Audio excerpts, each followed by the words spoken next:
Lovely student, this is Mansi, welcome back to the channel. आज के session में हम लोग पढ़ने वाले हैं, हम लोग सीखने वाले हैं। आप लोग सोच रहे होंगे ना मैं इतनी जल्दी क्यों बोल रही हूँ, क्योंकि यार मैं जब भी कोई स्ट्रैटेजी वीडियो बनाती हूँ मैं हमेशा सोचती हूँ कि यार इसको ना ज्यादा लंबा नहीं खींचूंगी, शॉर्ट एंड प्रिसाइज रखूंगी। लेकिन जब भी मैं बोलना शुरू करती हूँ मेरे पास पता नहीं इतनी सारी बातें कैसे आती है, मैं बोलती जाती हूँ और वीडियो इतनी लंबी हो जाती है। तो मैं कोशिश करूंगी आज मैं फटाफट से बोलूंगी ताकि वीडियो मेरी शॉर्ट रहे। और तब भी अगर तुम्हें लग रहा है ना कि वीडियो बड़ी लंबी है तो 1.5x स्पीड पर देख रहे हो, ठीक है। मेहनत करी है मैंने सेशन बनाने में।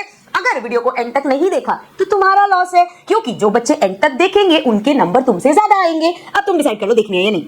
तो मैं हमेशा आपको बताती रहती हूँ एनसीईआरटी बहुत इंपॉर्टेंट है, एनसीईआरटी बहुत इंपॉर्टेंट है। और क्यों ना बताऊं भाई, मैंने अपने चैनल्स पे पूरी एनसीईआरटी का एक क्वेश्चन कर रखा है। तो पूरी एनसीईआरटी कराने का घमंड है मुझे, मैं तो बोलूंगी एनसीईआरटी इंपॉर्टेंट है। लेकिन सिर्फ इसलिए नहीं बोल रही क्योंकि मैंने कराई हुई है भाई, एनसीईआरटी सच में इंपॉर्टेंट है। जिन्होंने नहीं कराई हुई उन टीचर से भी पूछ लो भाई, सब बोलेंगे एनसीईआरटी इंपॉर्टेंट है। क्यों इंपॉर्टेंट है पहले ये डिस्कस करते हैं, बहुत बार बता भी चुकी हूँ लेकिन फिर से एक बार छोटा सा एग्जांपल लेके डिस्कस कर लेते हैं। एंड उसको कैसे पढ़ना है ये सबसे ज्यादा इंपॉर्टेंट है कि पता चल गया भाई कि एनसीईआरटी जरूरी है, लेकिन कुछ समझ में नहीं आता कि एनसीईआरटी का करें क्या। सो इंपॉर्टेंस देखो, अगर एक बच्चा, ठीक है, अब वो बेचारे बच्चे को बचपन में ढंग से किसी ने पढ़ाया नहीं, तब मैं छोटी क्लासेस पढ़ाती नहीं थी ना, तो उस बच्चे ने प्लस माइनस मल्टीप्लाई डिवीजन ये सब उसको अच्छे से आता नहीं। लेकिन जब थोड़ी बड़ी क्लास में आया तो सीधा क्वेश्चन आ गया, ये रहा बेटा एक rectangle, find area of this rectangle. So क्या वो बच्चा इसका एरिया आराम से निकाल देगा? पहली चीज, उसको एरिया का फॉर्मूला आता है या नहीं? चलो उसको पता भी है, लेंथ इनटू ब्रेथ करना है, लेंथ ब्रेथ थी भी उसके पास, लेकिन मल्टीप्लाई करना नहीं आता। सो इससे हमें क्या समझ में आता है कि जैसे प्लस माइनस मल्टीप्लाई डिवाइड, ये चार जो हमारे ऑपरेटर्स हैं मैथ्स के, इस बेस के बिना आप मैथ्स का सिंपल से सिंपल क्वेश्चन भी नहीं कर सकते। सेम यही काम करती है आपकी एनसीईआरटी। ये जो हमारी एनसीईआरटी है ना बेटा, जब इतने सालों से चलती हुई आ रही है, सारे स्कूल्स में फॉलो हो रही है, तो कुछ तो बढ़िया चीज होगी इसमें। सो ये जो एनसीईआरटी है ये आपका बेस बनाती है। हम गलती क्या करते हैं कि भैया मेरे को सीनियर्स ने बता दिया एनसीईआरटी से भाई कुछ भी क्वेश्चन डायरेक्ट नहीं आएगा, तू छोड़ इसे, तू बड़ी मोटी बुक्स ले और वहां से कर। लेकिन जब वो मोटी बुक्स खुलती है, अरे मोरी मैया ये क्या क्वेश्चंस आ गए, समझ में ही नहीं आ रहे। तो ऐसा ही होगा, जब बेस छोड़ के सीधा भागोगे आगे तो यही होगा। मल्टीप्लाई सीखे बिना एरिया निकालोगे, वही वाली हालत होगी तुम्हारी। तो ये तो समझ में आ गया कि एनसीईआरटी बहुत इंपॉर्टेंट है, ठीक है। बट प्रॉब्लम कहां आती है कि यार ठीक है मैम मान लिया एनसीईआरटी इंपॉर्टेंट, लेकिन अब प्रॉब्लम है कि नहीं पढ़ी जाती है एनसीईआरटी। तो बड़ी बोरिंग बुक बनाई है, समझ में नहीं आता। सो उसके लिए मैं कुछ पॉइंटर्स आपको बताती हूं। सबसे पहला है ओवरव्यू। जब हम छोटी क्लास में थे ना, और जब नया बंडल बुक्स का मिलता तो बड़ी एक्साइटमेंट होती थी बुक्स देखने की, फटाफट। और मैं सच बताऊं, मुझे याद है 6th क्लास में मैं थी, मेरा दिल इतना टूटा था ना, क्योंकि 6th क्लास की बुक्स में कोई पिक्चर नहीं, हमें स्कूल में रेफरेंस बुक्स दे दी थी पता नहीं कौन सी, और ऐसा लगा था भाई इतनी बोरिंग हो जाएगी पढ़ाई, क्योंकि 5th तक तो चिरपिंग सी बुक्स होती थी। पर फिर भी आदत तो थी बढ़िया सी, जैसे स्कूल का बुक का बंडल आए खोल के सारे पेजेस पलटना। लेकिन जैसे हम बड़े होते गए ना, हमने ये आदत छोड़ दी। यही चीज जैसे मैं 9th के बच्चों को बोलूं, उनको 1 रुपए का इंटरेस्ट नहीं है बुक्स को खोल के देखने का। लेकिन आपको क्या करना है, सबसे पहले ओवरव्यू लेना है, मतलब अपनी बुक को खोलो, इंडेक्स में सीधा घुस मत जाओ फर्स्ट चैप्टर पे, इंडेक्स में बाकी चैप्टर्स भी देखो कि भैया क्या क्या चैप्टर्स हैं। जैसे कुछ चैप्टर्स के नेम आपको सुने लगेंगे, for example surface area volume, ऐसे लगेगा हाँ एरिया वॉल्यूम वगैरह तो मुझे पता है, लेकिन कहीं पे कुछ नाम ऐसे लगेंगे, पॉलिनोमियल्स, यार पॉलिनोमियल्स कहां पढ़े। सो जो नई चीजें दिखे एक बार थोड़ा सा सर्च कर लो। अभी तो सेशन शुरू हुआ है, अभी कोई ऐसा तो है नहीं भाई कल पेपर, आज पढ़ाई करो, फालतू टाइम वेस्ट मत करो। So go and have a overview of book, चाहे वो किसी भी सब्जेक्ट का, मैथ्स का हो, साइंस का हो, एक ओवरव्यू लो, देखो क्या सीखोगे। तो ठीक है, point number 2, understanding is very important. So जब मैं बोलती हूं कि अपनी अंडरस्टैंडिंग, जब मैं बोलती हूं कि अपनी बुक्स को पढ़ो एक लाइन, जैसे साइंस है तो आप उसमें नोट्स हमें लगता है बड़े आसान है पढ़ने, लेकिन अगर आप अपनी एनसीईआरटी की एक लाइन को पढ़ोगे ना बच्चे,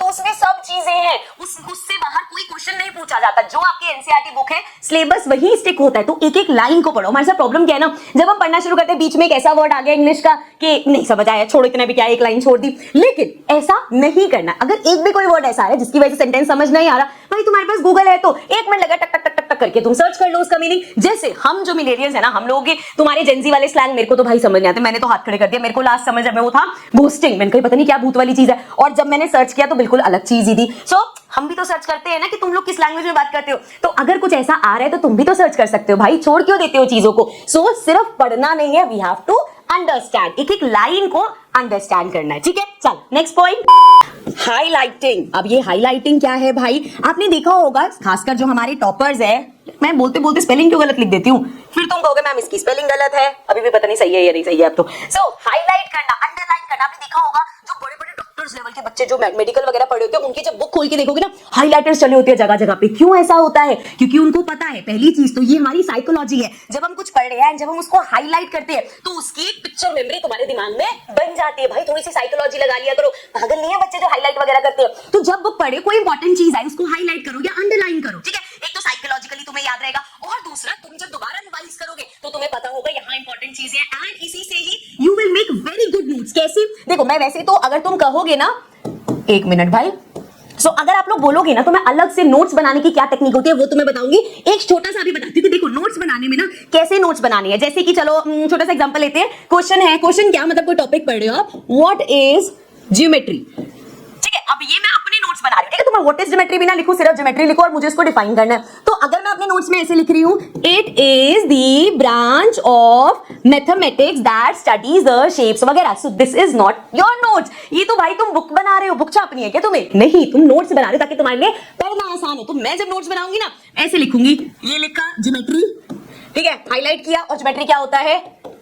शेप्स वगैरह के बारे में बताते हैं, शेप्स वगैरह की बातें, समझ रहे हो? This is what your note should look like कि भैया जब पढ़ो समझ में आए, तुम्हें कोई बुक पब्लिश थोड़ी करनी है भाई। सो ऐसे नोट्स बनाए। अगर ऐसी और टिप्स तुम्हें चाहिए कि कैसे नोट्स बनाए तो नीचे कमेंट्स में बता देना, I make a separate video ताकि तुम अच्छे से नोट्स बना सको। और जब ऐसे नोट्स तुम बनाओगे, जब तुम ऐसे हाईलाइटिंग करोगे तो वो अंबुजा सीमेंट होती है ना, उसके जितने स्ट्रांग हो जाएंगे तुम्हारे कंसेप्ट सारे, ठीक है? चल अगला पॉइंट देखते हैं। So fourth point is taking breaks. अब आप बोलोगे ब्रेक्स कहां से आ गए? देखो मैं साफ साफ तुम्हारे सामने इस चीज को एक्सेप्ट करती हूँ कि जो ये चीजें मैं बता रही हूँ ना, जब करने लगोगे, एनसीईआरटी पढ़ने लगोगे ना, एट अ पॉइंट बहुत जल्दी, शायद 10-15 मिनट 20 मिनट बाद ही तुम्हें वो बोरिंग लगने लग जाएगा। And this is a fact. Obviously जो चीज हमने आज तक करी नहीं, सडनली वो करने लग जाएंगे तो it will become very boring. So अब यहाँ पे बेटा, यहाँ पे आता है कंसिस्टेंसी का रोल। आपको क्या करना है? रोज थोड़ा थोड़ा करना है। देखो कहते हैं कोई भी हैबिट बिल्ड होने में ना इट टेक 21 डेज। अब मुझे ये मत कहना कि मैम ज्यादा संदीप महेश्वरी मत बनो, बट ये सच है। कोई भी हैबिट बिल्ड करनी है ना